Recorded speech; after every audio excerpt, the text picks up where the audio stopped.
I never thought I'd post here, but last night I got kicked out of my own lease by my roommate and his girlfriend with the line, "You need to move out immediately. I'm pregnant and don't want strangers around my baby." I'm male, 28, a dev in Seattle. About 6 months ago, I let Jake, 29M, move into my two-bedroom apartment to cut costs. The lease is under my name because I've rented it since I was single. Jake pays half the rent per a verbal agreement, plus splits utilities. Jake is a former coworker, easy to talk to, loves basketball, and makes mac and cheese at 1 a.m. When he first moved in, things were fine. I have a little dog named Bean, super chill.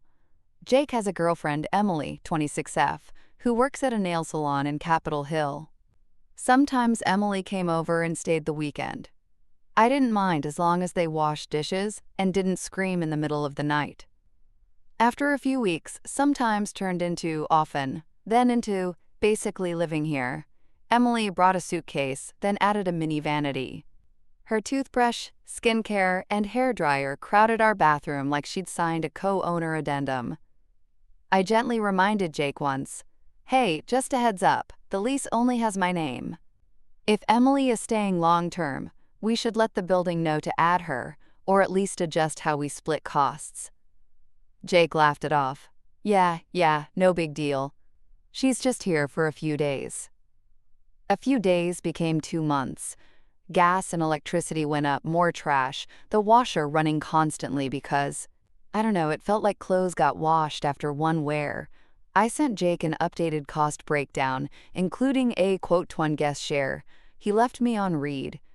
3 days later, he texted, "I'm short this month. I'll make it up next month." I snapped photos of the electric meter, the water bill, sent them, and all I got back was emoji. Then one Thursday night, I got home from work and found Emily at the kitchen table staring at me, a packet of papers in her hand. Jake stood by the fridge, arms crossed, face tight like a guitar string. Emily said, "We need to talk." "What's up?"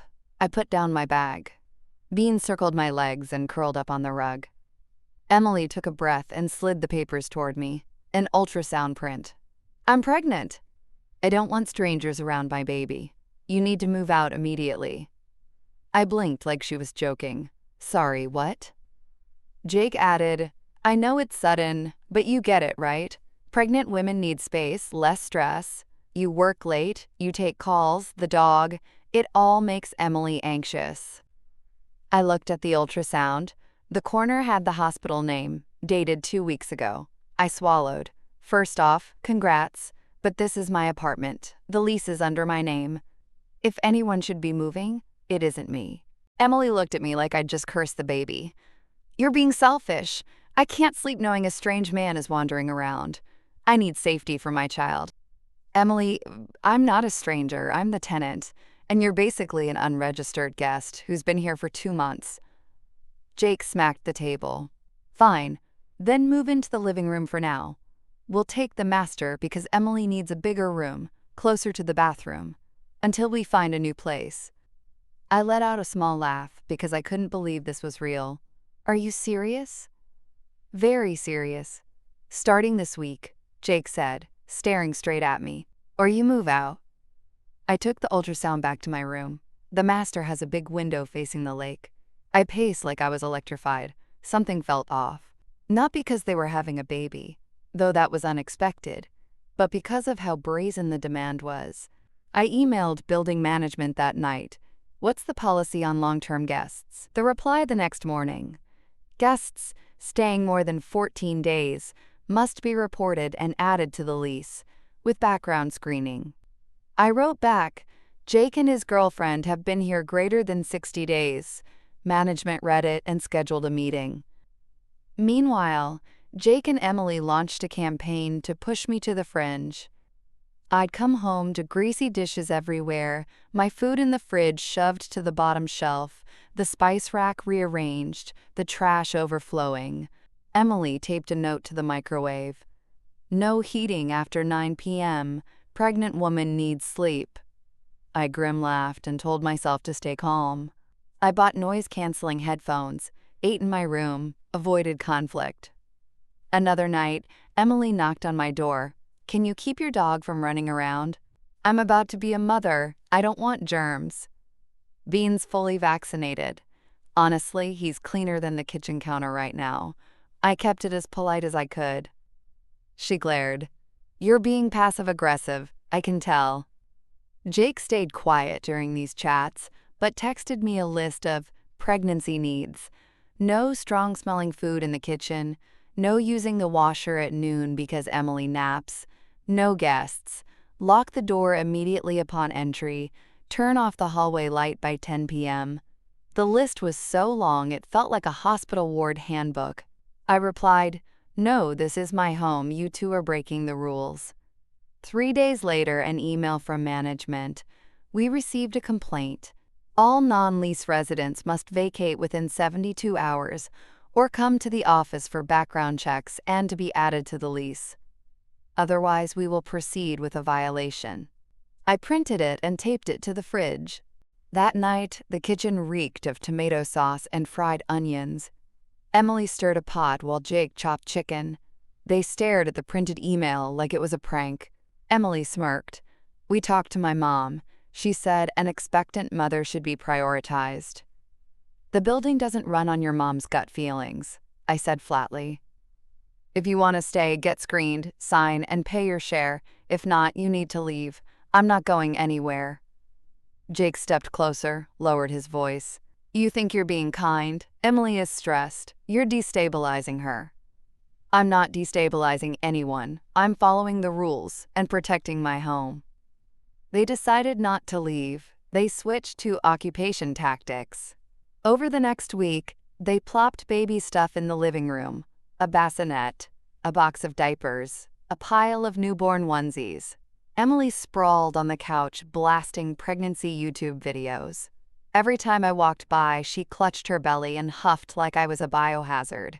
The slam of their bedroom door started to haunt me. Then the tipping point, a Saturday morning. I came back with coffee and put my key in the lock. It wouldn't turn. The lock had been changed. My heart went into my throat. I knocked. Bean barked inside. Emily shouted, "Go away. We changed the locks. I'm scared for the baby." I called Jake. No answer. I called management. Thank God the manager came in 20 minutes with maintenance. "Who authorized you to change the lock?" he snapped when they popped it open. Jake stood in the living room, shameless. We needed safety. The manager scanned the place and the email on the fridge. He said, firm, "You two are not on the lease. The locks must be restored to the original key. If you don't come to the office today to do paperwork, this afternoon we'll issue a violation and require you to leave." Emily started crying. "I'm pregnant. Why does everyone hate me?" The manager didn't soften. Rules are rules. They reluctantly followed us to the office, and this is where things took a turn. The leasing agent handed Emily the application. "We need criminal background, credit, employment verification. Please, fill everything out." Emily wrote her name, DOB, former address. When she got to quote dependents, she paused, glanced at Jake, and left it blank. The agent asked, "You're pregnant, right?" "We need that to count occupancy." Emily gave a crooked smile. I might not be keeping it." Jake snapped his head around. "What?" Emily bit her lip. "I mean, the doctor said it might not be viable. I didn't want to say too soon. I just need space." The air turned to lead. I looked at Jake. He looked at me, then stared around like he'd lost gravity. The agent still encouraged them to complete the forms if they wanted to stay. They asked to think it over. That afternoon, Jake went to his shift. Emily stayed home. Around 5, I heard clattering in the kitchen. I stepped out and found her putting away pots. "About this morning, I'm sorry I overreacted." I nodded and waited. "The truth is I am pregnant, but it's not Jake's." The sentence hit the kitchen floor like a dropped glass bottle. I clenched the cuff of my hoodie to keep my face neutral. "Oh." She stared at her dish-soaked hands. "I know I'm awful." It happened before Jake and I got back together. I planned to terminate, but my mom found out and told me to keep it. She said, if I found a good man, I should hold on. Jake is a good man. I leaned against the counter as puzzle pieces scrambled in my head. The ultrasound dated 2 weeks ago, though she'd been here a month before. The way she used baby as a shield. How quickly Jake defaulted to safety. I kept quiet a long moment. Bean sniffed in the corner. The laundry hummed in the shared room. So the kick me out plan? I asked flatly. That was my mom's idea. Emily swallowed. She said, single men with dogs aren't good for pregnant women. Tell him to leave so the baby has space. I was wrong. I was scared if I told Jake the truth, he'd leave. I wanted to keep him. I exhaled. I'm no moral authority, but I hate being treated like an obstacle. I said, you need to tell Jake, and you both need to move out of my place. Today. Emily nodded like a bobblehead, tears spilling. If I tell him, he'll hate me. Can you not tell him tonight? I won't tell him for you, but I won't cover for you either. This is my boundary. That night, Jake came home. I closed my door to give them space. 30 minutes later, yelling shook the living room. Emily, what kind of joke is this? Jake's voice cracked. Not mine? Then what am I in your story? I was scared. I'm sorry, she sobbed in waves. And the part about kicking Matt out? Do you know this is his apartment? Do you know you've had my little bro, Bean, terrified all week? Jake sounded close to crying. I took a deep breath, like slamming into a soft wall. I stepped out, set the envelope with the restored keys on the table, the ones management had reclaimed. You two need to decide. I'm not letting this drag another day. Jake looked at me, eyes red. I'm sorry, Matt. I'm an idiot. I let this get out of control. I'll pack up. Give me until the weekend, okay? I nodded. Weekend. And the utilities for the last 3 months. I'll send the breakdown. If you can't cover all of it, I'll deduct from your initial deposit. Jake nodded like a wrung-out rag. Emily packed in silence. Her mom showed up the next morning with a giant tote, looked me up and down like I was dead. She didn't say hello, just told her daughter, let's go. Emily didn't meet my eyes. I said nothing. Monday, when I thought things were finally settling, Jake texted, can we talk? The cafe down the block. I brought Bean and sat outside because it was a mild, sunny day. Jake arrived, head down. I moved out. Here are the utility reimbursements and the keys. He set a thick envelope on the table. I'm sorry again. Emily's mom. She's not evil. She's just protective in a controlling way. But I'm the one most at fault. I turned you into a stranger in your own home. I nodded, thinking about nights glued to my laptop to avoid the whispers, the sneaking into the kitchen for water because I might disturb the pregnant woman, Bean curled in my lap every time a door slammed. I said, I'll be okay. You will be too. Are you okay, though? Jake stared off. Probably not, but better the truth than raising a lie. We sat quiet for a bit, listening to Bean lap the foam off his muzzle. When Jake stood, he gave me an awkward hug. Thanks for not tossing me onto the street. And for not punching me. I deserve a swing. I half smiled. I'll consider it if you stiff me on the electric. After that, the apartment went back to calm. I opened the windows. Seattle's rainy smell rolled in, and Bean flopped on the rug.